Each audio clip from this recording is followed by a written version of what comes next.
I've never really been the type of person who goes looking for trouble, but about 3 years ago, I did something incredibly stupid, and I'm pretty sure if things had gone just a little differently that night, I wouldn't be here talking about it. Back when this happened, I was in my first year of college. I had just moved into an apartment with 2 friends from high school, Jason and Mark. The 3 of us had a bad habit of getting bored late at night and looking for something dumb to do.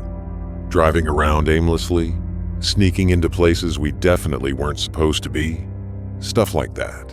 One night, Mark mentioned an abandoned hospital on the edge of town. Apparently, it had been shut down for almost 15 years. Some funding issue, lawsuits, I don't remember exactly. All I remember is that Mark said people had been sneaking in there for years.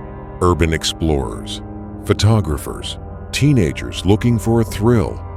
Naturally, that sounded like the perfect place for 3 idiots with too much free time. So around midnight, we drove out there. The hospital sat at the end of a long, cracked driveway surrounded by overgrown trees. Even from the car, you could tell the place had been rotting for years. Broken windows, rusted ambulance bay doors, parts of the roof looked like they had collapsed inward. Jason immediately started second-guessing the whole idea. But Mark was already halfway to the entrance. The front doors were boarded up, but one of the side entrances had clearly been forced open before. Someone had pried the metal security gate just enough to squeeze through. Inside, the air smelled like mold and dust.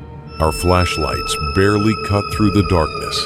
The first floor looked exactly how you'd expect an abandoned hospital to look. Old reception desks, overturned chairs, paperwork scattered across the floor like someone had dumped filing cabinets everywhere. At first, it actually felt kind of exciting. We were laughing, whispering, taking stupid pictures. But the deeper we went into the building, the quieter things got. Hospitals are already eerie when they're empty, but this place felt different. Every step echoed through the hallways, and the sound traveled way farther than it should have. At one point, we found an old surgical wing. The doors were still labeled Operating Room A, Operating Room B. Jason stopped walking. He asked if we were absolutely sure nobody else came here anymore. Mark laughed and said the place was probably full of raccoons and pigeons. Then, we heard something. It sounded like metal hitting the floor, somewhere above us. All 3 of us froze. Hospitals make a lot of weird noises when they settle. Pipes shifting, debris falling. But this sounded different.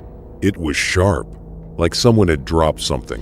Mark whispered that it was probably just part of the building collapsing. But none of us sounded convinced.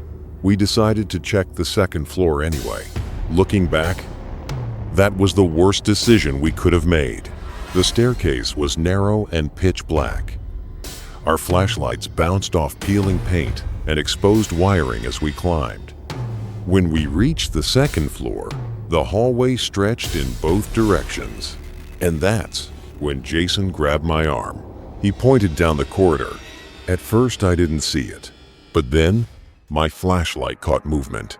A door, slowly closing at the end of the hall. Not slamming, not swinging, just gently drifting shut. None of us had been anywhere near that hallway, and there was no wind. We stood there for maybe 10 seconds without saying a word. Then Mark whispered something that made my stomach drop. He said, "Guys, I think someone else is here." That's when we heard footsteps. Not loud ones, slow ones. Somewhere deeper in the hallway beyond that door. Step, pause, step, pause. It didn't sound like someone walking normally.